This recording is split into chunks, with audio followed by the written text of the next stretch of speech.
दोस्तों ये स्टोरी है शिमला के पहाड़ों में घाटी रियल स्टोरी। अगर आप डर को डरा सकते हो तो आओ फिर इस स्टोरी को देखते हैं।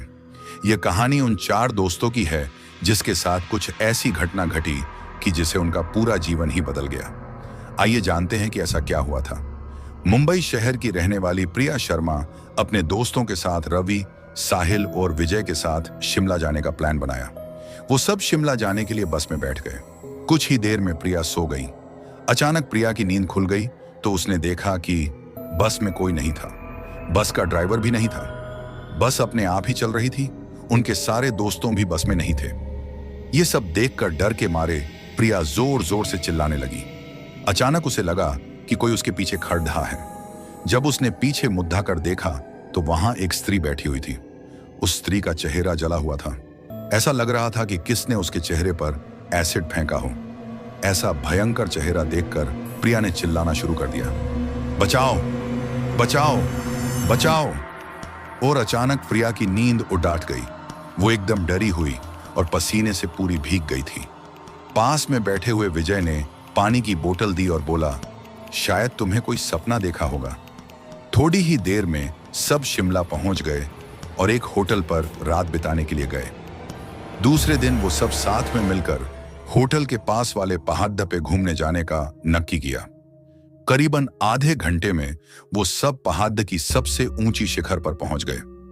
वहीं से नीचे देखने पर घने लीलेछम पेड़ पौधे काफी सुंदर दिख रहे थे। अचानक साहिल चौंक गया और बोला, नीचे देखो कोई खड़ा है, लगता है कोई स्त्री है। विजय और रवि भी देखने लगे लेकिन उन्हें कोई दिख नहीं रहा था और बोले, तू पागल हो गया है क्या? इस घने जंगल में कोई स्त्री कैसे आ सकती है? तुम्हें शायद कोई भ्रम हुआ होगा। उसके बाद वह सब खुली जगह पर चले गए। रात होने वाली थी इसलिए वह सब ने पहाड़ पर ही रुकने का निर्णय किया। इसलिए उन सब ने वहां पर ही तंबू लगाया और खाने पीने के लिए सामान बाहर निकाला।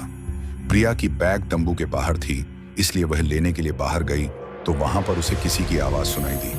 प्रिया उस आवाज की ओर अपनी नजर घूम आती है तो उन्हें सामने से कोई 3 आदमी आते हुए दिख रहे थे।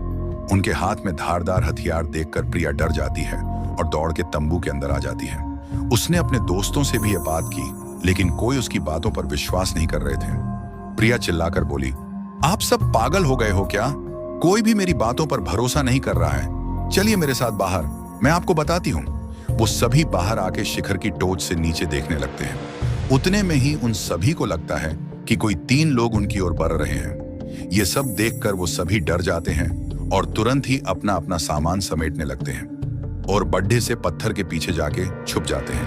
थोड़ी ही देर में वो सब ऊपर आ जाते हैं। प्रिया देख रही है कि उनके हाथ, पैर और सिर आम आदमी जैसे बिल्कुल नहीं थे।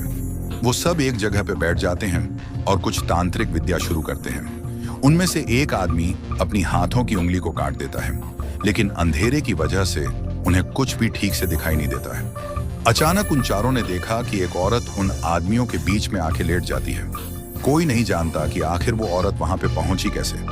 प्रिया ने कहा, मुझे कुछ समझ नहीं आ रहा है। आखिर ये सब हो क्या रहा है? मुझे बहुत ही डर लग रहा है। एक के बाद एक वो तीनों उस औरत को सूंघने लगे। वहीं पे अचानक उस औरत ने अपनी उंगली उठाई और हमारी तरफ इशारा करने लगी। हम सब डर गई। वो तीनों उस औरत को छोड़ डालकर हमारी ओर बढ़ने लगे। हम सब पहाड़ी से नीचे होटल की ओर दौड़ने लगे। हमारी आवाज सुनकर वो तीनों हमारी ओर दौड़ने लगे। प्रिया और साहिल सबसे आगे थे और विजय और रवि उनके पीछे दौड़ रहे थे। प्रिया और साहिल होटल तक पहुंच गए लेकिन रवि और विजय का कोई पता नहीं चल रहा था। हमने होटल वालों से उनके बारे में सभी बातें की तो उन लोगों ने कहा कि उस पहाड़ पे कोई नहीं जाता है। वो पहाड़ शार्पित है। जो भी वहां जाता है वो कभी वापस नहीं आता है। आपकी किस्मत अच्छी थी कि आप अभी जिंदा हैं, लेकिन हमारे दोस्त रवि और विजय कभी भी वापस लौट के नहीं आए। हमने उन्हें ढूंढने का बहुत ही कोशिश की, पुलिस कंप्लेंट भी करवाई लेकिन कोई फर्क नहीं पड़ा। दोस्तों, अगर आपको मेरी ये कहानी शिमला के शार्पित पहाड़ real ghost story in Hindi पसंद आई हो तो शेयर जरूर करना। दोस्तों, कैसी लगी आपको हमारी ये वीडियो? कमेंट्स करके बताओ और ऐसी वीडियो देखने के लिए हमारे चैनल था हॉरर स्टोरी को सब्सक्राइब करें। मिलते हैं नेक्स्ट वीडियो। ये वीडियो देखने के लिए धन्यवाद।